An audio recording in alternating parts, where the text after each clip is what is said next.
ආයුබෝවන් කියලා පිළිගන්නවා යාළුවෝ සියලු දෙනාව. හැම ගෙදරකම පුංචි කලබලයක් තියෙන කාලයක් නෙමේ. ඉතින් අපි මේ කැලේ පීරගෙන හොයන්නේ ඒ කලබලයට විසඳුමක්. විසඳුම තමයි මේ බටපඳුර. අපි ලෑස්ති වෙන්නේ දෙසක් එකට කූඩු හදන්න.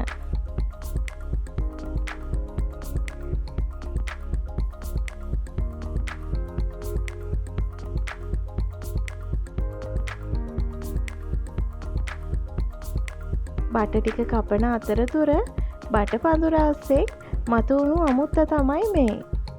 හොඳට පැහුණු කොස් ගෙඩියක්. මේකේ පැත්තක් සවුත් වෙලා තිබ්බට හොඳට පැහිලයි තියෙන්නේ. කොස් ගෙඩියත් අතට ගත්තු මම කෙලින්ම ගියේ ගෙදරට.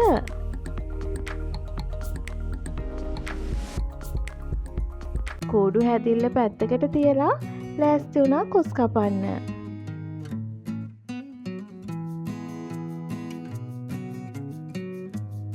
කොස් ගෙඩියේ මදුල් ටික ගලව ගන්න උදව්වට මේ එකතු වුණේ මගේ මහත්තයාගේ අම්මා. ඉතින් කොස් කපන්න තරුණ අපිට වඩා හොඳ පළපුරුද්දක් තියෙන යාලට.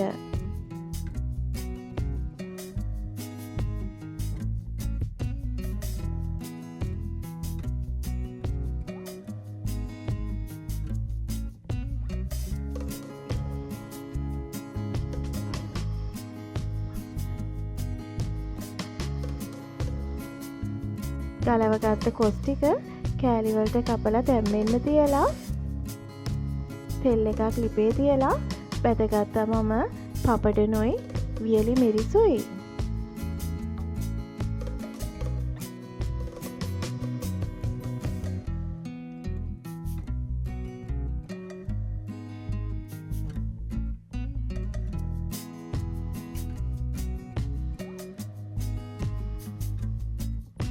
දැන් ලෑස්තිය කෑම කන්න.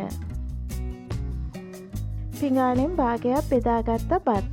ඉතුරු භාගෙට බෙදාගත්තේ මම කොස්. කොස් කන්න සම්බෝල නැතුව බෑනේ. බැදපු මිරිස් එක්ක පපඩම්, සෝයා,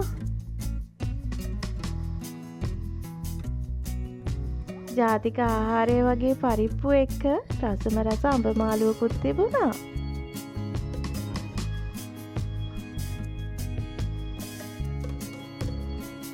මේ පහුවෙනිදා උදේ කූඩු හදන්නයි ලෑස්තිය.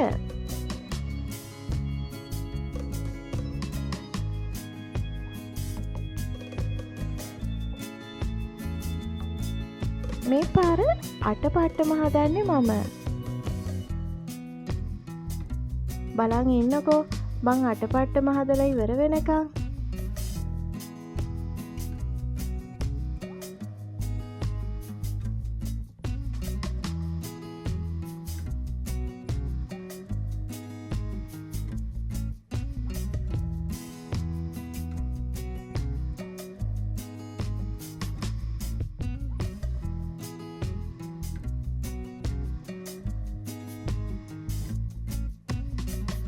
ඔන්න මගේ වැඩේ ඉවරයි.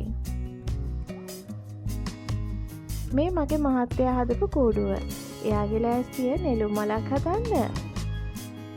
ඉතින් අටපට්ටමක් හදනවට වඩා ටිකක් මහන්සි වෙන්න ඕනේ නෙළුම් මලක් හදද්දී.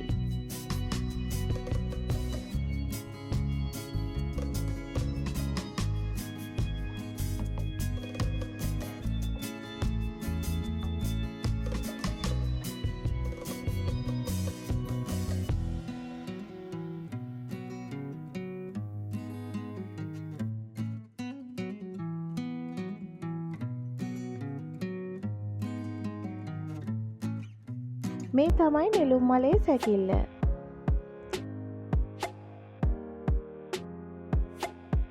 දැන් ලෑස්තිය කොලාලව ගන්න.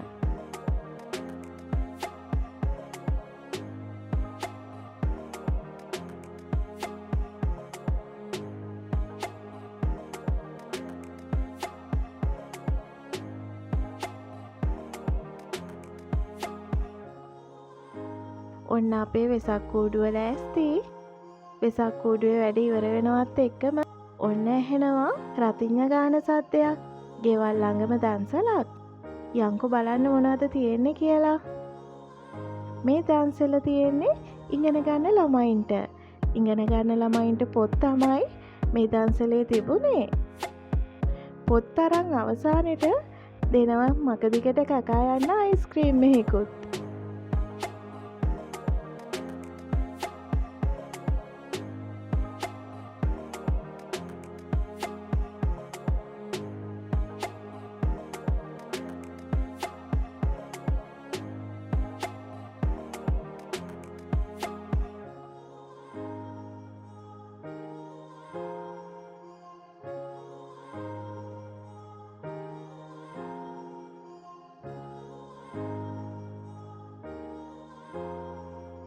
ඉතින් දන්සලකට ගිහිල්ලා පොත්පත් අරගෙන අයිස්ක්‍රීමුත් කාලා ආපු අපි ආයෙම වැඩ පටන් ගත්තා.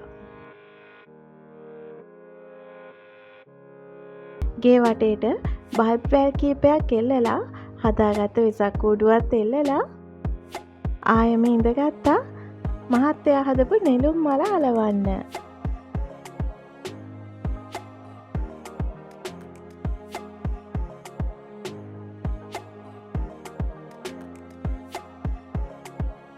අටපට්ටෙම අලවනවා වගේ නෙමේ මේක ටිකක් සංකීර්ණයි.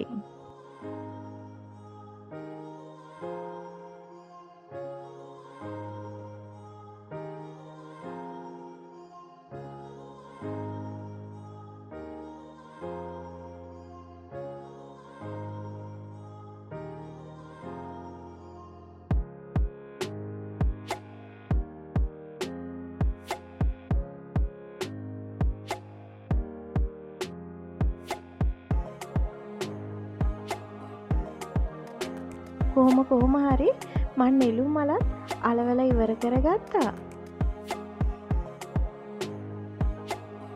ඉතින් මේක තමයි නෙළුම් මලේ අවසානය. ඔයාලා එහෙනම් මේ නෙළුම් මල ලස්සනද කියලා කමෙන්ට් කරන්න ඕනේ.